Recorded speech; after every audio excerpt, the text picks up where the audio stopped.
Rohit bike से घर लौट रहा था और उसका फोन बार बार बज रहा था। हाँ पापा, अब बाइक चला रहा हूँ, बस 10 मिनट में घर पहुँच जाऊँगा। आप क्यों परेशान होते हैं? रोहित ने फोन रखा और फिर से बाइक स्टार्ट करने लगा। बार बार स्टार्ट करने पर भी ना जाने क्यों उसकी बाइक स्टार्ट ही नहीं हो रही थी। रोहित ने माथे से पसीना पोंछा और महसूस किया सड़क आज रोज से कुछ ज्यादा ही सुनसान थी। शिट यार, इसे भी अभी बंद होना था। इतनी रात को तो कोई मैकेनिक भी नहीं मिलेगा। रोहित ने हड़बड़ाहट में बाइक फिर से स्टार्ट करने की कोशिश की और तभी बाइक के शीशे में उसे पीछे कोई काला साया खड़ा दिखा।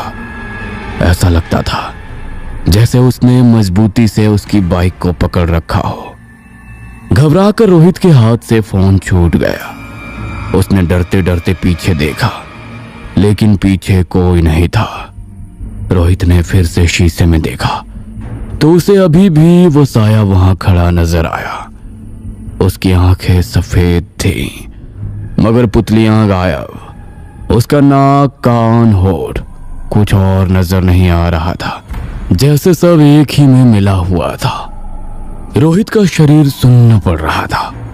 अचानक उसे अपने कंधे पर एक ठंडा हाथ महसूस हुआ और उसी के साथ रोहित बाइक और फोन वहीं छोड़कर पैदल ही घर की तरफ भागने लगता है। रोहित शहर के सबसे बड़े कॉलेज में पढ़ने वाला एक अमीर बाप का बेटा था। महंगे कपड़े, बाइक, मोबाइल और बेहिसाब पॉकेट मनी ने उसे मुंहफट और लापरवाह भी बना दिया था। एक दिन रोहित अपने दोस्तों के साथ कॉलेज की पार्किंग में बाइक पर बैठा हुआ था। उफ, जरा देखो तो, कयामत जा रही है। अरे हमारे कॉलेज में कयामतों की कमी थोड़ी ना है। अरे यार रोहित, क्या तू हर समय फोन में आंखें गड़ाए रहता है? अरे जरा नजर उठाकर तो देख, सामने क्या मस्त नजारा है। अरे हट भाई, तू ही ले ऐसे नजारों का मजा, क्योंकि मुझे तो इन सब में कोई दिलचस्पी नहीं है। क्यों भाई, लड़की नहीं तो लड़कों में इंटरेस्ट है क्या तुझे? अपनी हद में रहा कर जतिन, ये सब कहने की हिम्मत कैसे हुई? अरे ठीक है भाई, इतना भड़कने की क्या जरूरत है, मैंने तो बस मजाक ही किया यार। अगर एक हल्का सा मजाक मैंने तेरे गाल पर रख दिया ना तो तेरा दिमाग घूम जाएगा। तेरी औकात नहीं है मेरे साथ मजाक करने की। अरे यार बस भी करो, इतनी सी बात के लिए इतना क्यों लड़ रहे हो? मुफ्त की दारू पी पी कर ज्यादा ही बोलने लगा है ये। अपनी औकात में रहा कर, भिखारी कहीं का। याद है ना, कॉलेज स्टार्ट हुआ था तो चाय पीने के भी इसकी जेब में पैसे नहीं होते थे। आज मेरी बिल्ली मुझे को म्याऊं कर रही है। इतना बोलकर रोहित गुस्से में बाइक स्टार्ट करके वहां से चला गया। लेकिन आसपास खड़े कई लोगों ने रोहित की ये बात सुन ली थी। उस छोटी सी बहस ने जतिन के दिल में गहरी आग लगा दी थी। ऊपर से रोहित की कही गई बात उसके कानों में बार बार गूंज रही थी। अरे छोड़ ना भाई, ये सब तो दोस्तों में चलता ही रहता है। चल तुझे ठंडी बियर पिलाता हूँ, फिर तेरा दिमाग एकदम शांत हो जाएगा। बाहर में जाओ तुम और तुम्हारी बियर। शाम को जतिन अपने कमरे में अकेला बैठा था। उसके सामने टेबल पर रोहित और सूरज के साथ खिंचवाई गई उनकी पुरानी फोटो रखी थी। वो फोटो को लगातार घूर रहा था। अचानक गुस्से में वो फोटो फ्रेम को धक्का मारकर जमीन पर गिरा देता है। तभी उसके फोन पर एक अनजान नंबर से मैसेज आता है। क्या किसी से बदला लेना है? अगर हाँ तो सोचो मत, उसका नाम और फोटो भेजो और देखो काले जादू का अविश्वसनीय चमत्कार। मैसेज पढ़ते ही जतिन चौंक गया। ये क्या है? अब आजकल के लोग कुछ भी स्कैम करते हैं, पागल गवार कहीं के। जतिन ने फोन एक किनारे फेंक दिया और सो गया। लेकिन उस रात उसे ठीक से नींद नहीं आई। अगले दिन फिर से उसकी आंख फोन बजने से ही खुलती है। आधी नींद में वो फोन देखता है। ये क्या है? शिट! किसी ने जतिन और रोहित की लड़ाई का वीडियो बना लिया था और उसे फेसबुक पर अपलोड भी कर दिया था। जो वाकया अभी तक बस 2-4 लोगों ने ही देखा था, वो अब सब देखने वाले थे। शर्म और गुस्से से जतिन अपना फोन जोर से पटक देता है। कुछ देर गुस्से में आंसू बहाने के बाद जतिन फिर से फोन उठाता है और मैसेज को दोबारा पढ़ता है। 100% समाधान। कुछ देर तक जतिन सोचता रहा, फिर उसने गुस्से में रोहित की वही फोटो उस नंबर पर भेज दी जो उसके सामने रखी हुई थी। देखते हैं आखिर ये सब सच भी है या सिर्फ धोखा। कुछ ही सेकंड बाद रिप्लाई आया कि काम हो जाएगा, लेकिन जब असर दिखे तो पीछे मत हटना। मैसेज पढ़ते ही जतिन के चेहरे पर एक हल्की सी डरावनी मुस्कान आ गई। 2 दिनों तक रोहित कॉलेज नहीं आया। एक दिन जब आया तो, यार रोहित, कहाँ है तू आजकल? कुछ नहीं, मेरे पापा का बिजनेस में थोड़ा नुकसान हो रहा है, इसलिए उनके साथ थोड़ा काम संभाल रहा था और इसी चक्कर में 2 दिन से ठीक से सो भी नहीं पाया हूँ। अरे तेरा पापा और बिजनेस में नुकसान, ये तो बड़ी अजीब बात है। 20 साल से वो इस बिजनेस में है। वही तो, ना जाने क्या चल रहा है। रोहित को ऐसे देखकर जतिन को थोड़ा अजीब लगा। नहीं, ये बस एक इत्तेफाक ही होगा, ऐसे थोड़ी है कि फोन से किसी पर काला जादू कर सकता है। जतिन का फोन फिर से बजा। इस बार सिर्फ मैसेज नहीं था बल्कि एक वीडियो क्लिप भी थी। वीडियो में रोहित अपने कमरे में अकेला बैठा था और बड़बड़ाते हुए बार बार अपने सर के बाल तोड़कर जमीन पर फेंक रहा था। नीचे एक मैसेज लिखा हुआ था, पहला चरण शुरू हो चुका है। अगर काले जादू का पूरा असर चाहते हो तो अगला काम तुम्हें खुद करना होगा। यह मैसेज पढ़कर जतिन का दिल जोरों से धड़कने लगा। ये वीडियो किसने बनाया? ये तो रोहित का कमरा है। क्या इसका मतलब है कि कोई सच में ये सब कर रहा है? आज रात 12 बजे एक काले कपड़े में उसकी फोटो लपेटो और 3 बार उसका नाम लेकर बोलो, जैसा दर्द तूने दिया है वैसा दर्द अब तू भुगत। और फोटो के ऊपर एक नारियल और एक दीपक जलाकर उसे चौराहे पर रख कर आओ, और अगर इसके बाद पीछे हटे तो अंजाम बुरा होगा। जतिन अभी भी मैसेज को घूर रहा था। उसके हाथ कांप रहे थे, लेकिन उसका गुस्सा आज डर से बड़ा था। उसने मैसेज में लिखा सब कुछ कर डाला और फिर धीरे से बोला, जैसा दर्द तूने दिया वैसा दर्द अब तू भुगत। जैसे ही जतिन ने ये बात कही, दीपक बुझ गया। जतिन के चेहरे पर एक अजीब सी मुस्कान फैल गई। उस रात के बाद से रोहित ठीक से सो नहीं पा रहा था। पापा, पता नहीं मुझे क्या हो रहा है। उस रात एक अजीब सा काला साया मेरा पीछा कर रहा था और उसके बाद से मुझे ऐसा लगता है कि मैं अकेला नहीं हूँ, हर वक्त कोई है मेरे आसपास। अरे बेटा, ये सब तेरा वहम है। सच सच बता, आजकल तू ज्यादा नशे तो नहीं कर रहा है ना? ओफो पापा, आपसे तो बात करना ही बेकार है। आप कुछ भी बोलते हैं। मैं कोई नशेड़ी हूँ क्या? तो और क्या बोलूं? एक तरफ यहाँ बिजनेस डूबता जा रहा है और दूसरी तरफ तू ऐसी बेफिजुल की बातें लेकर बैठा है। हद होती है ना समझी की। किशोर रोहित की बात को टाल देता है, लेकिन ये वहम नहीं था। हर रात उसे लगता कोई उसके बिस्तर के नीचे बैठा है, लेकिन नीचे झांकने पर कोई नजर नहीं आता था। आईने में उसे अपने पीछे एक काला साया नजर आता।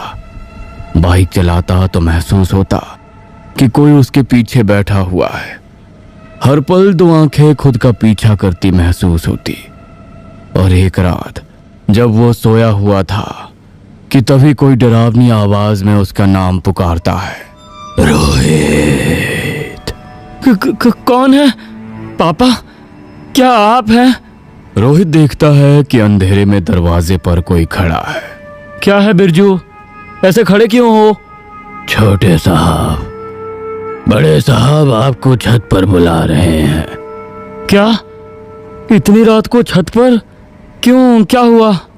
पता नहीं, आप चलकर देख लीजिए। रोहित को कुछ अजीब लगा। आज बिरजू की आवाज कुछ अलग थी। वो काफी भारी और खींची हुई थी, जैसे कि गले से नहीं बल्कि गहराई से निकल रही हो। बिरजू आगे आगे चल रहा था। रोहित भी धीरे धीरे उसके पीछे सीढ़ियां चढ़ने लगा। हर कदम बढ़ाने पर उसे लग रहा था जैसे उसके पीछे कोई और भी चल रहा हो। छत का दरवाजा आधा खुला हुआ था और आज हवा रोज से ज्यादा ही तेज चल रही थी। बादल चांद को ढक रहे थे, इसलिए अंधेरा घना था। छत पर पहुंचते ही रोहित ने चारों तरफ देखा, लेकिन किशोर कहीं नजर नहीं आया। सामने बस एक मोमबत्ती जल रही थी। बिरजू, यहाँ तो कोई भी नहीं है, तू मुझे यहाँ क्यों लेकर आया है? पीछे से दरवाजा धड़ाम से बंद हो गया और रोहित घबरा कर पलटा। वहां कोई नहीं था और सामने खड़ा बिरजू भी अपनी जगह से गायब था। अगले ही पल रोहित को दरवाजे के पास वही काला साया खड़ा नजर आता है और इस बार वो एकदम साफ नजर आ रहा था। साया लंबा और उसके कंधे झुके हुए थे। उसकी आंखें सफेद थीं और पुतलियां गायब थी। मेरा दर्द अब समझ में आया, अब तो भुगत। अंतिम चरण शुरू। अब उसकी आत्मा कमजोर है, बस एक शब्द और लिखो, समाप्त, और खेल खत्म करो। मैसेज पढ़कर जतिन के हाथ कांप रहे थे। उसने खिड़की से बाहर देखा और उसे अचानक लगा कोई उसकी खिड़की के बाहर खड़ा उस पर नजर रख रहा है। डर की लहर उसके भीतर दौड़ गई। आज पहली बार जतिन को वो खौफ महसूस हुआ जो उसने रोहित के लिए बिछाया था। उसकी आंखों के सामने रोहित का डरता हुआ चेहरा घूम गया। उसे आज पहली बार पछतावा हुआ। नहीं, मैं ये नहीं कर सकता। अब ये बहुत ज्यादा हो रहा है। मैंने बहुत बड़ी गलती कर दी, इसे रोकना होगा। रोहित दोस्त है मेरा। जतिन कुछ सोच पाता उसके पहले ही स्क्रीन पर लाइव वीडियो खुल गया जिसमें छत पर खड़ा रोहित दिख रहा था। उसके ठीक पीछे वो काला साया था। उसकी डरावनी हंसी देखकर डर के मारे जतिन का खून सूख गया। रोहित के भरी ठंडी में भी पसीने छूट रहे थे। साये ने डरावनी आवाज में गुनगुनाना शुरू किया, खेल खत्म, खेल खत्म, खेल खत्म। नहीं रोहित, पीछे हट। लेकिन तभी जतिन की खिड़की से बाहर झांक रहा साया भी अंदर आ गया और उसने जतिन की गर्दन पकड़कर आंखों में आंखें डालकर कहा था ना, पीछे मत हटना। अब या तो वो या फिर तू। साया एक आत्मा लेकर ही जाएगा। जतिन बेबस हो गया। उसकी आंखों से पानी की तरह आंसू बहने लगे। बस छत पर खड़ा साया तेजी से रोहित की तरफ भागा और डर के मारे रोहित ने छत से ही छलांग लगा दी। उसकी फौरन मौत हो गई। किशोर और घर के नौकर भागे भागे गए। उसके शरीर से खून की धार बह रही थी और ये सब जतिन ने अपनी आंखों से देखा। सब खत्म। अगले दिन से ही जतिन सदमे में चला गया था। वो बोलता कम और घूरता ज्यादा था। उसकी आंखों के नीचे काले घेरे पड़ गए थे। रोहित की मौत को तो पुलिस ने सुसाइड माना और केस वहीं क्लोज हो गया। किशोर अंदर से बुरी तरह टूट चुके थे और उन्होंने बयान में बस इतना कहा, मेरा बेटा ऐसा नहीं था, वो डर रहा था, किसी चीज से डर रहा था, लेकिन मैं उसकी मदद नहीं कर पाया। कमरे में भयानक अंधेरा था। जतिन बिस्तर पर बैठा हुआ था और उसका फोन बंद था। सामने रखी मोमबत्ती बुझी हुई थी और अचानक जतिन का फोन अपने आप ऑन हो गया। स्क्रीन पर वही नंबर था। जतिन की आंखें बड़ी हो गईं। सौदा पूरा हुआ। जतिन के हाथ सुन्न पड़ गए। फिर दूसरा मैसेज आया, अब अगला नाम भेजो।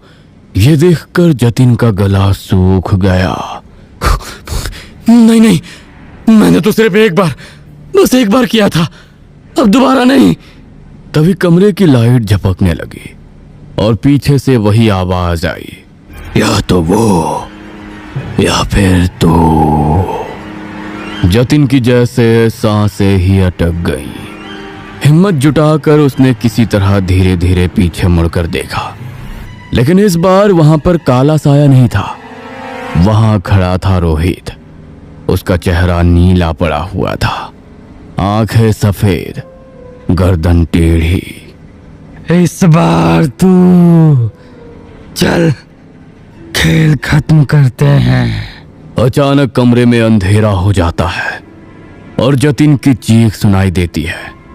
कुछ देर बाद जतिन खून से लथपथ जमीन पर पड़ा था और ये खूनी खेल खत्म हो गया था।